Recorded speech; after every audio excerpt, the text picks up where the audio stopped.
Oke, teman-teman, kembali lagi di podcast Ngalor Ngidal. Jadi di video kali ini kita akan diskusi, akan membahas isu-isu ataupun masalah yang memang sedang terjadi di negara kita. Jadi ada beberapa isu yang gua rasa menarik karena ini sudah kelewatan batas lah, dalam arti sudah pejabat-pejabat kita itu udah mempertontonkan hal-hal yang tidak semestinya. Mereka udah berani loh melakukan isu-isu yang contohnya efisiensi anggaran, terus masalah korupsi, sehingga nanti kita akan bahas juga bagaimana proses terkait perampasan aset ini secara RUU, secara Perpu, gitu kan. Apa sih yang harusnya kita dorong? Karena menurut gua ini masalah korupsi itu kayak gimana ya, situasinya kayak kita biasa-biasa aja gitu tuh. Bahkan itu adalah masalah yang betul-betul brengsek sekali gitu kan. Apalagi dugaan-dugaan korupsi yang terbaru aja, Pertamina yang katanya nyentuh di angka 900 triliun udah mau nyampe 1 triliun. Nah itu kan kita nggak bisa menganggap itu suatu hal yang wajar gitu tuh. Butuh gini, gua tak bertanya-tanyanya itu kalau misalkan sebagian besar publik nganggap soal ini tuh kayak lah biarin aja gitu kan, gitu tuh. Ya kemarin kemarin juga terkuak baru tuh ya, beberapa hari lalu ada korupsi yang terkuak cuman ratusan miliaran gitu ya. Jadi kenapa akhirnya korupsi bisa dinormalisasi? Kemarin itu salah satu komentar di kolom Instagram itu, ya selalu lah katanya itu masih ratusan miliar, kita udah sampai mau kuadriliun. Jadi urusan-urusan cuman ratusan M itu jadi soal yang kecil di mata masyarakat. Karena kalau misalkan mau dibandingin sama liga klasemen korupsi, aneh ya, Indonesia ketika Eropa pernah membuat liga komunis, Indonesia malah bikin liga korupsi. Sangat revolusioner memang negara kita itu. Oke, tahan dulu sebentar Bung, jangan langsung, walaupun kita tahu kita marah menghadapi situasi ini. Jadi ini yang sopan. ya kita berlima ya, ada personil baru Rio Junior yang lagi kita ospek. Oke, lanjut. Jadi yang mau kita bahas adalah seputar efisiensi, terus nanti kaitan dengan liga korupsi tadi, sehingga terus masalah soal perampasan aset ini. Apakah perampasan aset ini memang menjadi solusi terakhir untuk akhirnya kita bisa memberantas korupsi ini atau bagaimana gitu kan. Nah, tadi si Oki kan udah nyinggung ya bahwasanya sebagian besar masyarakat itu menganggap baru segini udah bedain aja, yang dimana nominalnya udah menyentuh miliaran, itu ratusan bahkan kan ratusan miliar. Namun ya gue pun menyayangkan, maksudnya komentar-komentar yang begitu tuh ini yang membuat para pejabat-pejabat itu makin menjadi-jadi korupsinya karena ngerasa tidak ada reaksi apa-apa dari masyarakat. Tapi kita harusnya bereaksi seperti apa sih? Tapi siapa tahu bentuk penormalisiran adalah bentuk kekecewaan atau rasa hopeless ya sama negara. Karena kalau misalkan kita ngomongin kemajuan negara, kayaknya kalau gue personal ya, kita udah nggak ngomongin jangka masa depan lah. Indonesia terlalu menyedihkan untuk dipikirin masa emasnya gitu. Kemarin presiden dalam hut Gerindra, dia bikin hitung-hitungan 10 tambah 2 berapa? 13.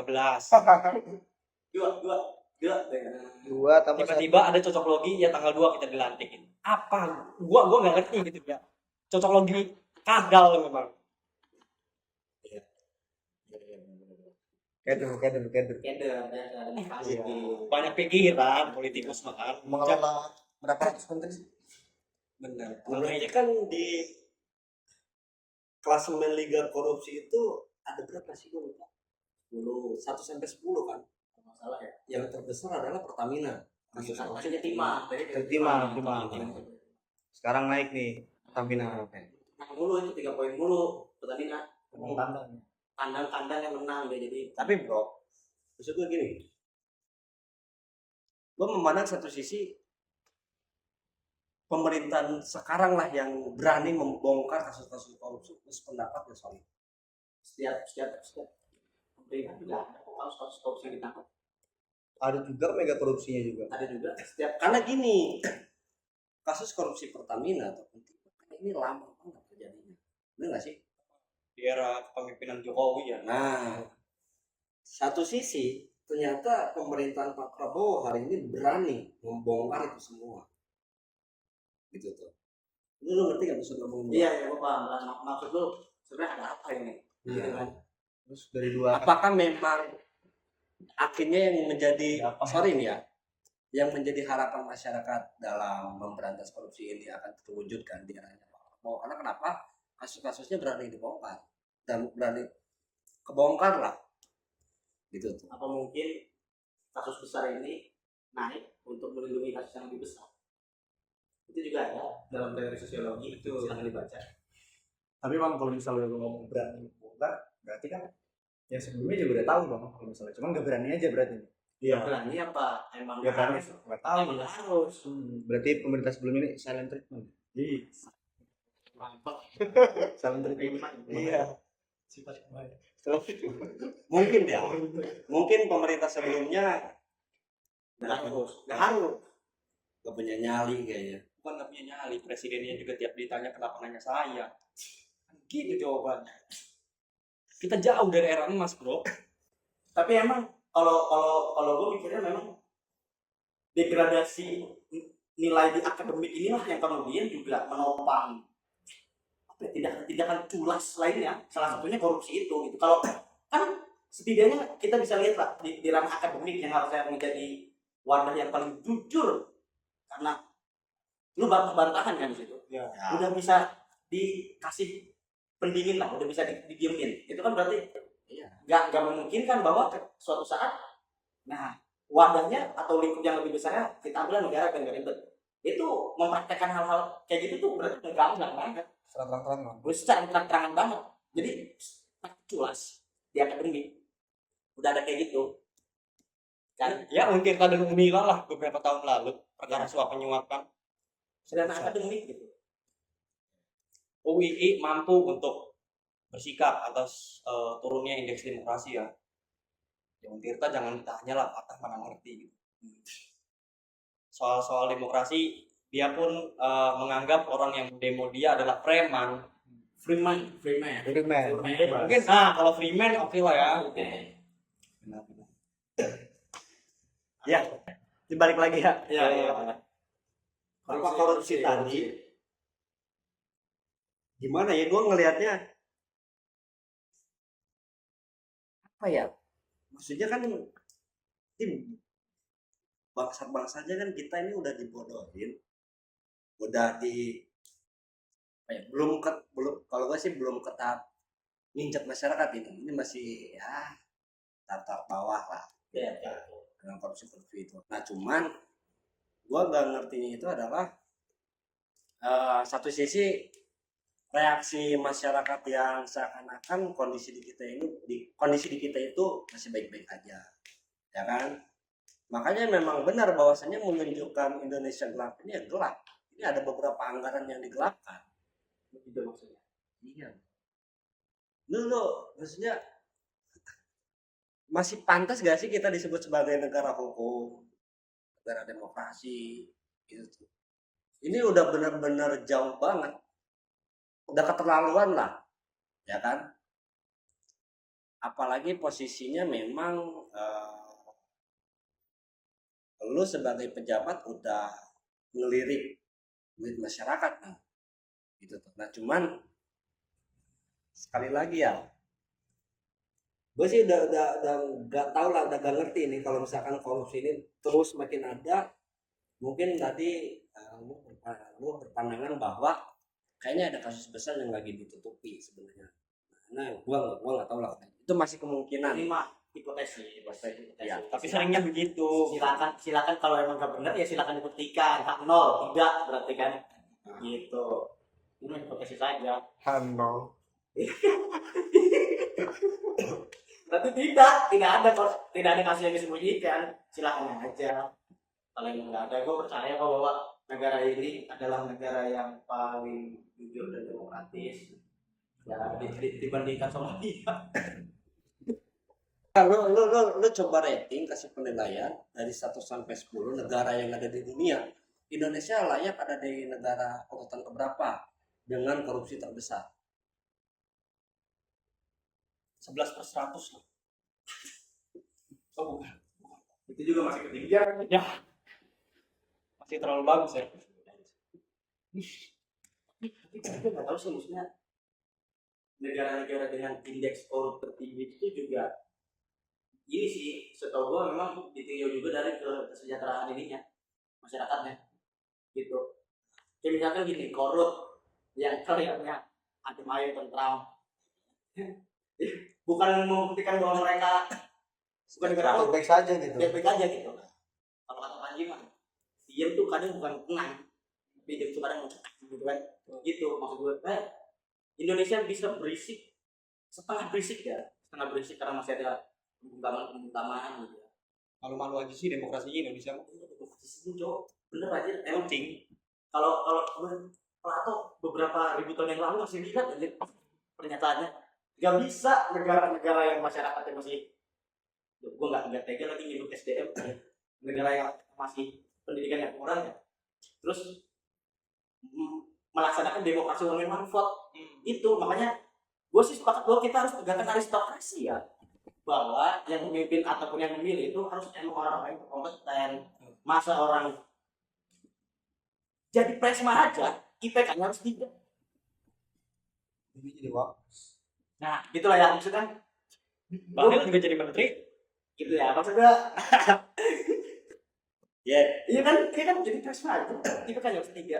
Terus seorang profesor, seorang ahli politik, ahli hukum, suaranya dengan orang yang suka main Mobile Legends doang gitu. Gue bukan mendiskreditkan, hanya kita perbandingan aja gitu kan. Orang yang main Mobile Legends bukan ahli politik, bukan ahli hukum gitu maksud gue. Sama emang gak ada. Coba Wirmanto ini bisa diterapkan ketika masyarakat udah gak bisa disogok. Betul. Salah satu penunjang atau apa ya, faktor yang mempengaruhi kualitas demokrasi kan salah satunya adalah intelektual masyarakat ya. Kesadaran politik, partisipasi secara langsung, dan keterlibatan tanggung jawab tuh. Benar sih. Ketika kita masih nunggu serangan pajak pemilu yang berarti ya entah lu nyoblos yang nyoblos entah lu enggak ya, berarti kan ketika masih ada money politik nggak bisa demokrasi itu one man market itu ditegakkan. Justru malah kita bisa menegakkan demokrasi itu pada pemilu pertama 1955 karena pemilihnya berlandaskan ideologi, bro. Lu orang Mas Bumi disogok pakai beras 1 ton juga gak bakal lu nyoblos PKI waktu itu. Ya seenggaknya zaman itu partai juga punya arah gerak. Iya, yang perang berlandaskan ideologi banget gitu. Sekarang kan ada partai yang lahirnya gara-gara investor sakit hati atau investor pengen masuk ke urusan negara. Partai ini ya, partai TBK itu ya.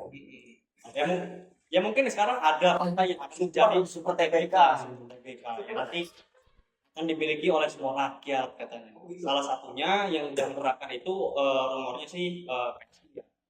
Artinya PSI udah menerapkan sistem itu. PSI di tangannya Sakri Raja dulu kalah keok, malu udah masih disebut. Bentar lagi listing di BI ya. Aduh, PSI yang ini tidak. Astagfirullah. Udah lah, gak usah gue PSI lah. Malu. PSSI apalagi ya. Siapa lagi? Ya manajerialnya sama-sama. Memang tadi gini ya, memang gini. Kita bahas biar orang yang awal mendengar kita juga. Untuk masalah yang aktual sekarang, efisiensi anggaran dan lain sebagainya itu nyangkut ke makan siang bergizi gratis gak sih? Gitu, itu pertama. Dan gue pengen rekomendasiin ya. MBG itu emang ya harusnya makan siangnya nasi ayam ya. Surya kan gue banget. Anak SMA Kan kan ya. SMA tapi kalau SMP mah ini aja kamel. Ya lebih Kata umum. Kira ngajak Kenzo, bukan Kenzo tuh. Bukan Kenzo, kalian udah siap. Gitu sih. Itu menurut lo gimana? Soal apa? Efisiensi. Ya, Ini kalau efisiensi kan memang beberapa persen ke MBG larinya. berapa persen? Nggak usah. Gua nggak tahu. Terus-terusnya nggak tahu. Ya. Kan itu enggak transparan ya atau Ada presentasinya? Ada. Oh, ada.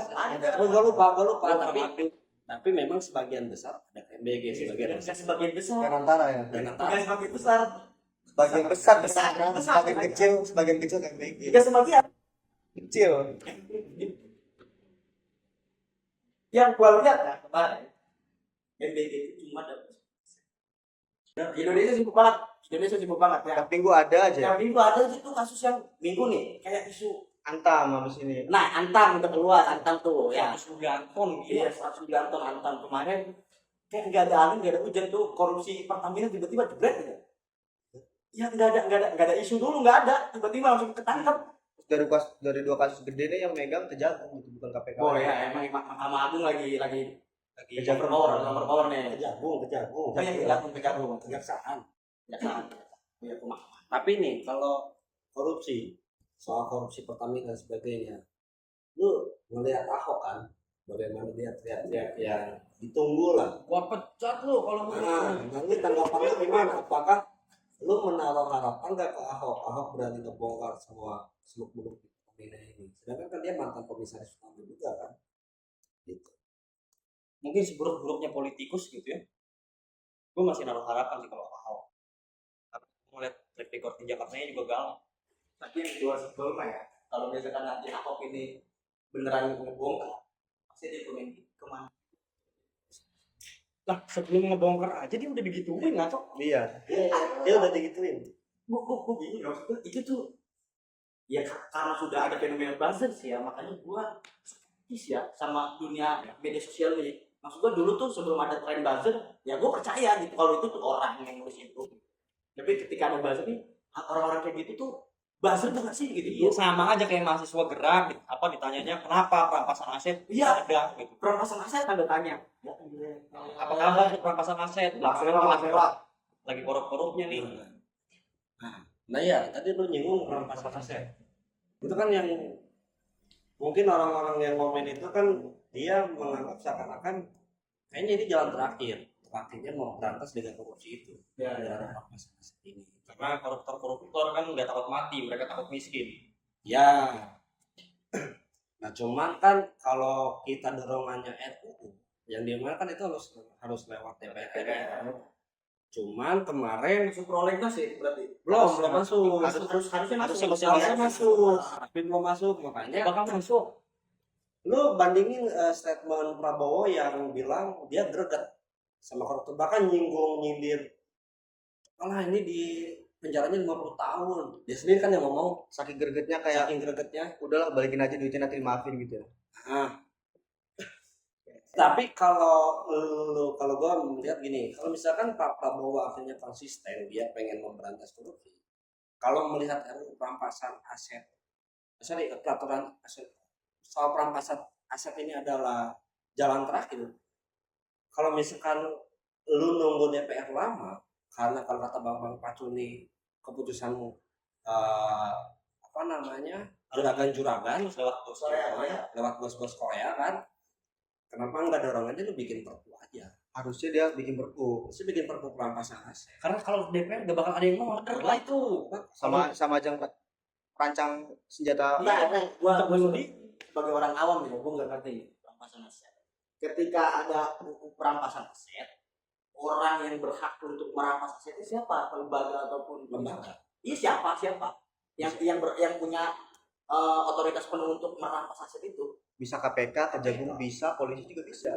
Tapi emang harus ada UU-nya tuh. Iya. Memang harus ada UU-nya. Nah, ketika misal anggaplah salah satu yang paling memungkinkan siapa? Di antara polisi, KPK dan Mahkamah KPK. Kejagung, KPK. Oke, anggaplah ketika KPK lembaga yang paling punya otoritas untuk perampasan aset. Nah, lu mikir gak sih bahwa nantinya KPK akan jadi lembaga yang overpower juga gitu karena dia punya hak untuk ngambil-ngambilin aset orang gitu maksud gua. Ya selama itu memang terindikasi adanya korupsi harusnya memang begitulah. Apa nggak memungkinkan untuk terjadi apa ya, misleading lagi gitu Ya, ketika penyelewengan lagi dia gitu. Karena kalau gua skeptisnya perampasan aset juga, kalau gua ya Akan ada orang yang iya akan ada orang yang lebih ini overpower gitu kan. KPK dibuat aja ketika kepolisian itu nggak berhasil ngeberantas korupsi, dibentuklah KPK. Ternyata KPK juga nggak bisa, apalagi dilemahin. dilemahkan ya, dilemahkan. Nah maksud gue gitu, maksudnya ketika KPK ini diberi otoritas untuk melakukan perampasan aset, apakah kemudian nanti KPK ini nggak menjadi lembaga yang overpower dan ya punya setiran-setiran lain gitu? Ya, artinya memang lu memandang bahwa gua nggak terlalu percaya 100% dengan Iya, KPK. iya. Ini sama lah kayak Firly Bahuri kemarin tuh, ngapain kerjanya jadi ketua KPK memang. Berarti kalau gitu misalkan perampasan aset yang udah jadi perpu ya atau udah disahkan jadi undang gitu, ya mungkin ada plot-plotnya masing-masing gitu. Kalau KPK mungkin job apa bagiannya untuk Yang minimal 1 M misalnya. enggak, maksudnya kalau KPK ini untuk OTT lah, misalnya OTT buat menguak kasusnya gitu kan. Nah eksekusinya mungkin bisa polisi, sama kayak misalkan sengketa Eksekutif itu maksudnya eksekusinya ya maksudnya kan buat ngerampasin aset kalau Polisi. asetnya gitu. Ya, melapor polisi lah. kita next Itu biar kawan-kawan yang menilai. Nah, kita berusaha sama bahas ke sana deh. Ya, karena nggak perlu dibahas juga ya. Samanya kan kayak kasus sengketa perdata gitu kan. Iya Tetap kan? eksekusi dari polisi juga kan gitu. Iya, lu tahu nggak sih kan ini si cicak dan buaya itu dulu KPK versus Polri kan.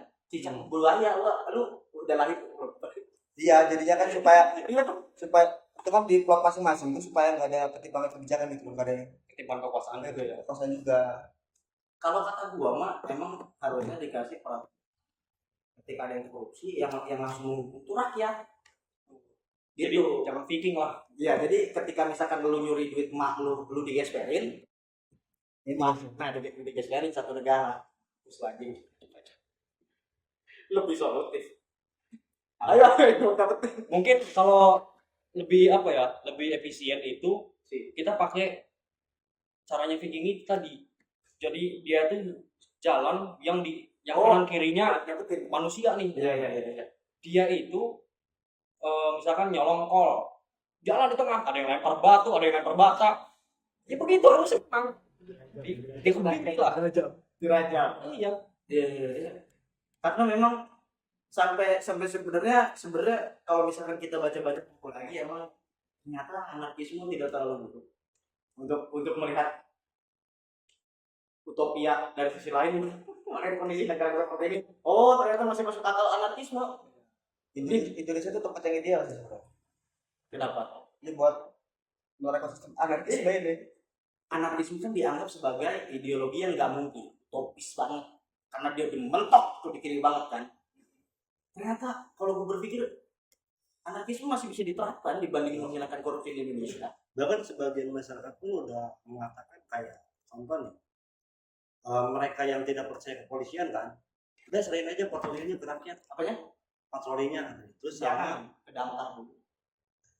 ya maksudnya di satu sisi kan kalau memang melihat hari ini masyarakat sudah tidak lagi mau mengandalkan instansi pemerintah, itu kan salah satu mencerminkan ideologi anarkis kan gitu. Iya. Jadi itu udah banyak. Tapi sebetulnya kalau anarkis yang dibilang Mbak Kunin kan dia harus memusuhi negara karena memusuhi negara dan Tuhan. Karena kedua elemen ini menindas dan membatasi akal kemerdekaan manusia. Sebetulnya ada konsep yang sama, cuma nggak perlu memusuhi Tuhan sebetulnya. Ya. Komunisme itu kalau komunismenya Marx nih, secara esensi murninya itu tuh sama. Dia harus menyiapkan negara, tapi harus didongkrak dengan humanisme yang murni. Jadi humanismenya harus sampai ke titik true humanisme. Cuman humanisme itu kan kalau dari dosen gue yang kebetulan ngajar, dia bilang humanisme nggak akan pernah selesai ditafsirkan selama manusia masih ada. Jadi titik tertinggi idealnya humanisme ya nggak pernah ada. Kecuali jadi Marx itu mencita-citakannya begini. Hiduplah dengan kelompok-kelompokmu dengan aturan yang mampu untuk memenuhi kehidupan kelompokmu sendiri. Sebetulnya sama kayak anarkis itu. Cuman kalau anarkis itu memang ada perbedaan fundamental di situ. Dan bagaimana esensi komunisme berubah ya gara-gara Stalin dan Lenin.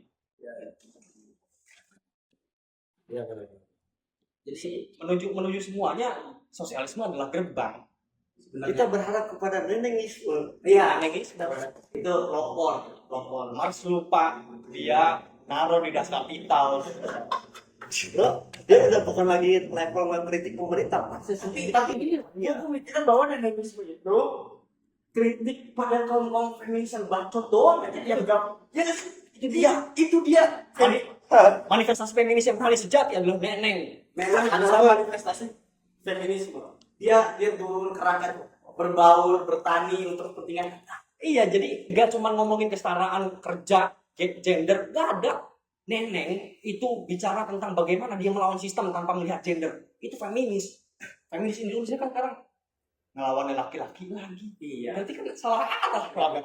Feminis TikTok kan, Sama Twitter. patriarki. Wah, digoreng ini bener. Yang mau masak, terus ya gitulah perkara sebenarnya nggak relevan sih. Nanti kita bahas aja gitu. Tapi memang gue melihat nenenisme adalah salah satu ini ya antikan awal. Kenapa? Patron perjuangan baru. Iya. Kamar kita. Banyak lah neneng-neneng Rostiana yang lain. Iya. Kita berharap itu ya. Dan berarti kalau balik kita ke perampasan aset, bisa tuh diterapkan dulu perampasan aset itu. Aku paling jadinya. Kalau Prabowo berani. Kalau diterapkan dia paling Iya. memungkinkan ya Perpu. Karena DPR nggak akan lolos. Iya. Karena gue ngeliat di beberapa pidatonya dia yang seakan-akan greget, Paling greget. koruptor. Paling Tapi possibility untuk dijadikan perpu dan 0% gue mandang. nggak ada Nggak. iya kan itu maksudku kalau Karena- kalau tadi kalian ngebandinginnya kalau ini masuk prolegnas nggak bakal mungkin paling mungkin di perpu. Nah di perpu ini juga berapa persen? Karena bener kata si Ali, ketika perampasan aset ini benar-benar disahkan, itu adalah senjata makan tuan. Dia sedang menggali lubang kubur sendiri. Gua sampai sejauh ini ya karena memang gua menganggap pemerintah punya komunikasi yang buruk lah, punya komunikasi politik yang buruk. Ketika menyampaikan sesuatu tuh nggak komprehensif yang membuat orang tuh ini ya, Spekulasi yang jauh. spekulasi yang enggak gitu. Apa maksudnya gitu. Iya. Dibiarkan multitafsir. Iya dibiarkan multitafsir. Makanya gua jelasin sekarang nggak paham tuh apa tuh perampasan aset. Nah makanya tadi gua nanya. Nah, sebetulnya mungkin kalau misalkan untuk melihat possibility bahwa itu akan ditegakkan setegak-tegaknya, mungkin akan dikembalikan ketika mekanismenya otoritas tertingginya adalah rakyat misalnya. Tapi hari ini kita bisa melihat di salah satu daerah ada Mentan, Menteri Pertanian, itu namanya Amran. Dia menguak salah satu kasus kejadian minyak. Jadi minyak kita itu 1 liternya ternyata dijualnya cuma 750 sampai 800 mili. 20% curang. Dan dia si penjual ini melanggar harga eceran tertingginya. Harga eceran tertinggi 18.000 dan dia itu menjual 15.700 dan dia menjualnya 18.000. Sebenarnya kalau ngomongin kalkulasi ya seberapa banyak keuntungannya begini aja. Dari 1 teks keuntungan misalnya dia mengambil 25%-nya, artinya dia dapat 250M. Itu aja secara simpelnya. Nah, kalau mau ngomong otoritas ada di tangan rakyat, sebetulnya tangan rakyat juga belum tentu mampu. Karena persoalan sistemik soal korupsi ini benar-benar mengakar Sampai ke rakyat. Iya, prinsip-prinsip kapitalis kayak yang dari kecil ngomongin cita-cita aja langsung orientasinya pekerjaan. Gak pernah tuh ada yang cita-citanya bisa hidup tenang, bisa baca buku dengan kondisi yang nggak deg-degan bakal ditembak sama Petrus. Kan nggak pernah ada gitu. Cita-cita adalah kegiatan. Makanya banyak manusia sekarang dalam kapitalisme yang mendarah daging gitu ya, mendiskreditkan orang yang memiliki cita-cita. Bilang lah cita-citanya mau apa, nikah. Dia diketawain kan, emang aneh nih anak gitu. Iya. Ya kenapa gitu kan. Iya. Tapi memang sih itu benar. Waktu SD cita-cita gue pengen jadi pemain bola. Cita-cita hampir semua orang jadi pemain bola. Waktu SMP ponakan gue cita-citanya jadi damkar. sekarang mulia loh. Betul, lebih bagus, lebih Bagus. bagus. Gua bersyukurnya adalah tidak pernah mencita-citakan diri menjadi polisi. Tapi ada tuh di Instagram penerimaan Polri kalau nggak salah. Oh, Jadi ada yang daftar. Tanyain alasannya. Enggak, ada yang daftar kepolisian itu 10.000 lebih lah orang. Dia bikin postingan kayak gini. Jadi dia baca. apa namanya? Banyak yang bilang katanya jangan jadi polisi, jangan jadi polisi. Toh ini Belajar yang pintar biar nggak jadi polisi. iya, toh ini buktinya masih banyak yang daftar kok. Gitu. Ya, yang apa namanya pengen masuk jadi polisi tadi. Berarti kalau misalkan faktor korupsi ini udah mengakar ke masyarakat gitu ya. Berarti solusinya bukan masyarakat lagi. Tapi sebenarnya bisa ketika memang pemerintah punya integritas. Nih ada orang kaya yang gila, dia mampu untuk nggak peduli sama siapapun lawannya, dia mampu untuk memberantas segalanya soal korupsi terutama. Ketika ada satu pantikan di mana korupsi ini ada hukumannya, pasti banyak yang getar, pasti banyak yang takut. Karena kan kalau masyarakat ini sebenarnya karena kita nggak masyarakat umumnya nggak punya ini, nggak punya peluang Betul. buat melakukan korupsi itu kan. Tapi Akses. melakukan hal kecil gitu kan dari kayak suap gitu supaya cepet lah fast track gitu kan. Iya. Itu juga kan udah mengakar ke kita gitu. Jadi kalau misalkan ngomongin korupsi ini emang dari bawah sampai atas nggak ada keseriusan gitu buat Dari akar menyelesaikan itu masalah ini gitu. Karena emang udah jadi budaya gitu ya. Iya. Bahkan budaya kita mewarisi sampai ngancurin VOC sendiri. Iya betul. Selain kesalahan manajerial ya, tapi karena korupsi juga. Aduh. Miris. potensinya. Tapi ya memang sih sejauh ini tidak ada hukum yang memang cerak banget bagi pelaku-pelaku koruptor ini. Walaupun satu sisi oke lah ngomongin kejahatan, kriminologi, sekelas hukuman mati pun itu belum tentu mengurangi indeks korupsi ini. Gitu kan. Ya gua gimana ya, satu sisi memang sebagai masyarakat tentu pastinya kita menaruh harapan terhadap stakeholder atau pemerintah, kalaupun memang serius untuk memberantas korupsi ya serius gitu kan, maksudnya jangan sampai cuman gembor-gembor doang gitu kan isu-isunya ada, tapi dalam penyelesaian kasusnya goyang. Bahkan ya sekelas cita-cita dilahirkannya KPK sebagai anak reformasi gitu, tapi akhir-akhir ini justru malah pertama dilemahkan, yang katanya menurut video yang beredar Sekjen PDI Perjuangan Hasto itu yang mengatakan bahwa Jokowi lah yang mendalangi terkait pelemahan undang-undang KPK gitu. Nah, apa ya?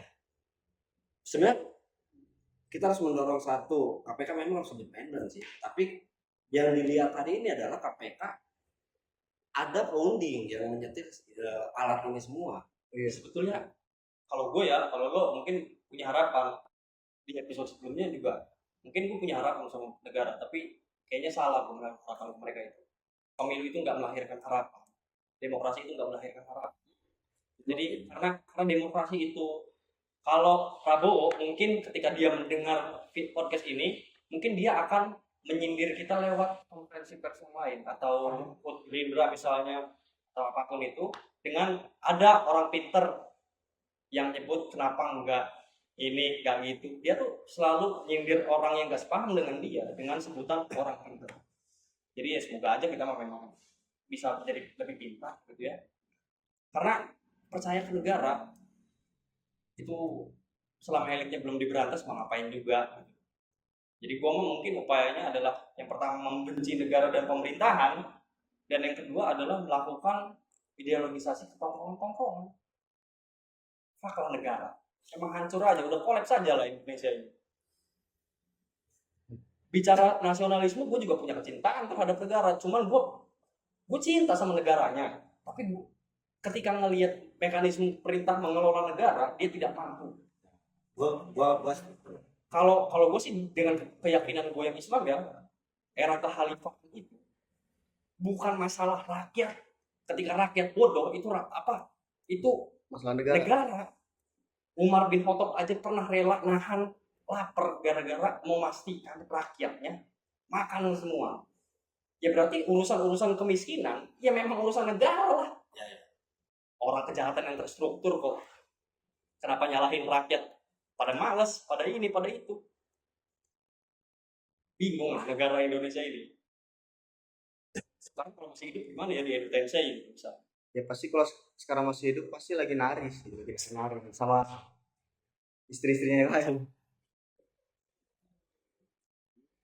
Sama aja. Jadi tetap ya lawan aja dulu.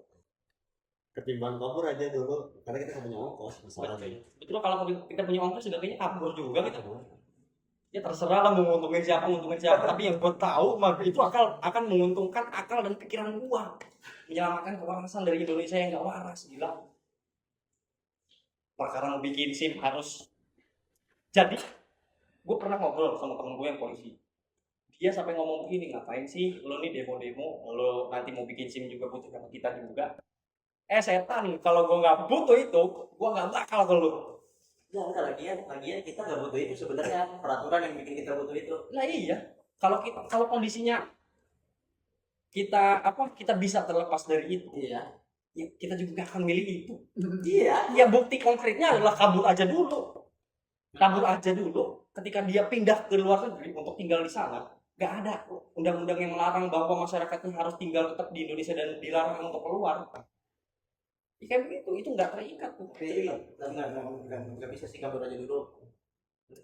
Sebenarnya gini, orang kabur aja dulu kan kalau lu punya duit. Iya. Keluar negeri ketika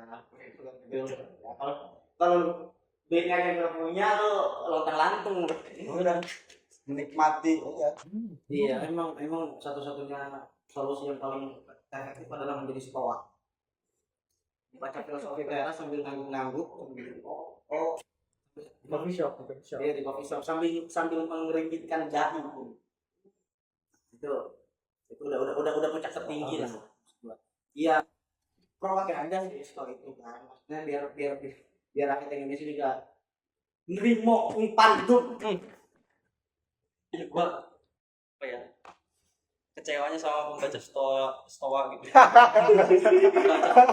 Pembaca stoikisme ini sama kayak gua kecewa dengan pembaca feminis. Akhirnya kalau mereka lupa tujuan sejatinya dari apa yang diajarkan. Sebetulnya stoik itu nggak cuma menerima apa yang ada gitu loh.